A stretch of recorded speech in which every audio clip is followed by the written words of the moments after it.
Special thanks to AMD for sponsoring today's video. Hey my loves, welcome back to Lavendaire. Today I wanted to share my productivity process. So how I stay organized to get things done, and I'll share some productivity tips as well. Basically, the end of the year is the busiest time for Lavendaire, so this is a time where I'm really like honing in and staying more organized. I find that the busier I am, the more prepared and organized I have to be to keep up with everything. So I just want to share my little tips and tricks. The first thing I want to share is how I organize my projects and to-dos. So this is my Trello board. It's called Do the Essential. Let's get in here. So the first column on the left is called projects, and this is just an overview of the projects that I have going on right now. Just working on content, my health, workbook promo, web design, and the new merch that's coming out soon. And then I have like this line break here for other projects that I want coming up, but these I haven't started working on yet. I'm just focusing on these 3 right now. And here I break down my tasks into type because I like to stay in one type of task at a time. So here are my writing and planning to-dos. I typically have to do a lot of planning for content and just being organized. Creative are things that I have to do related to editing photos on Photoshop, Lightroom, or editing video. This column, shoot and record, are for podcasts and videos and photos that I have to shoot or record. This column is for 2-minute tasks, which are tasks that would take 2 minutes or less. So I like to batch all of these very quick tasks together so that when I have a time block, I can just knock them all out at once.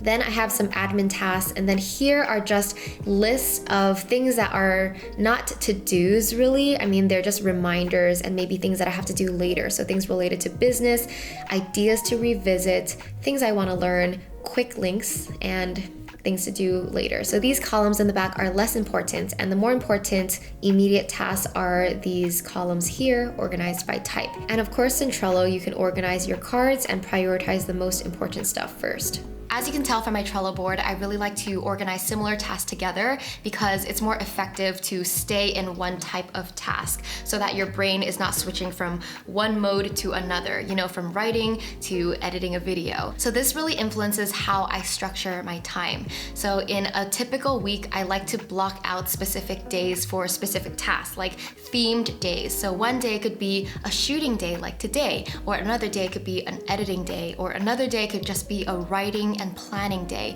I really like to separate my days, and then I do my best to batch meetings together. So typically Thursdays are my meeting days. I structure my time this way because it's just more efficient. For example, writing and editing days are days where I know I don't have to put on makeup, I can wear whatever I want, and I'm just like on the computer all day, writing, researching, editing, anything that does not require me to show my face on camera or even talk to people, Skype with people. I don't want human connection on those days. I just want me and the computer connection. As you can see, I've been trying out this new AMD powered laptop. So thanks AMD for sponsoring today's video. AMD reached out to get my thoughts on this new PC powered by AMD Ryzen mobile processors. I've typically used a Mac in the past, but I also know there are a lot of great AMD powered options out there, so wanted to try one out. I've really enjoyed using this AMD powered HP Envy X360. Thanks to its new Ryzen mobile processor, this laptop has enough processing power to support all your creative needs. With an AMD powered laptop, you can multitask with efficiency and stay productive on the go. When I'm writing and planning content, I always have a bunch of tabs open for research and reference. I always happen to have other programs running in the background too, like Adobe Photoshop to make thumbnails so I can schedule my posts. What I also love about this laptop is its convertible design. You can flip the screen to use it in tablet mode, which is really nice for when I just want to edit photos in Lightroom. I love the ease of editing on a touchscreen, but with the processing power of a computer. This laptop also has amazing battery life, allowing you to work a full day without needing to charge. The visuals are also really nice with this PC powered by AMD Ryzen, which is really important to me as a creator who's always editing and viewing photos and videos. If you want to learn more about PCs powered by AMD, you can click the link in the description below. All right, now I'm gonna share 2 ways that I would plan my day depending on how productive I actually have to be. The first way I'll plan my day is using the daily planner. So hopefully you guys have seen this layout. So at the top, I set my intention for the day. So today I wanna feel creative, and the focus of today is shoot, because today is a shoot day. Then I prioritize my 3 most important tasks for the day, and today is a shoot day, so I'm just gonna write down all the things that I wanna shoot and record today. And then I include some extra to-dos if I have time to get to them. And on the right, I have a couple self-care activities. Another thing that I've been doing more often lately is blocking out my tasks in my calendar app. That way I know exactly how much time I'm allotting to each task, and this also helps me learn how long it takes me to finish a type of task. So I have learned that it takes me 4 to 5 hours to write a voiceover for a video, whereas before I might not have given myself that much time. The more I do this, the more I learn how long things take me to do. Plus, it's easy when I can just look at my calendar and look at the time and be like, okay, I have 1 more hour to finish this task. Let's do this. I also want to share this new exercise that you can do to prioritize your time and tasks a little better. It is similar to the Eisenhower box, but it is different. So the way you would do this is you would chart your tasks by looking at 2 things: how much time the task takes you and how much value it gives. So certain tasks take a lot of time, but it will give a lot of value, so it is worth it to do it. Other tasks might also take a long time but give little value, so those are the tasks that you want to cut out and eliminate. And then some tasks, if you're lucky enough to have them, are tasks that don't take that much time but give you a lot of value, and those are the tasks that you want to spend more time doing because they take less time but they give you more value. So it's all about prioritizing what tasks are really worth your time and eliminating or delegating the rest. All right, so now I want to leave you with some tips to help ease your productivity process. The first thing is knowing how to overcome procrastination. So we typically think productivity is about, okay, how can I get more done in this amount of time that I have? And the truth is, you have the time. It's just that you either have not prioritized or you procrastinate. So we already talked about prioritizing and eliminating things because that is one of my favorite things to do, just cutting things out.